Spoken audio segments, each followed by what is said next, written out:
চরিত্র এমন একটা জিনিস যেটা নিজে না চাইলে কেউ কিন্তু কোনো সময় বদলাতে পারে না। যদি তুমি নিজে চাও তাহলেই নিজের চরিত্রটা বদলাতে পারবে। আর যদি না চাও তাহলে কারোর কথাতেই কখনো কিন্তু হবে না। এবার অনেক মানুষই ভেবে বসে থাকে যে আমি যেগুলো করছি সেইগুলোই হয়তো ঠিক, অন্যরা যেগুলো বলছে সেগুলো কিছুই ভুল, আর আমার করা জিনিসগুলো সবই কিন্তু ঠিক।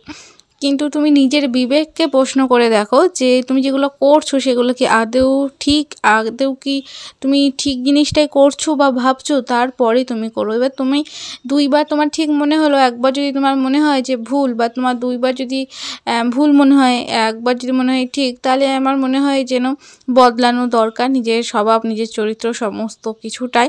কারণ যদি তোমার জিনিসটা যদি ঠিক করে থাকো তোমার বারবারই কিন্তু ঠিক মনে হবে, আর যদি তুমি ভুল করে থাকো তাহলে তোমার একবার না একবার তোমার মনে আসবে যে না তুমি ভুল করছো।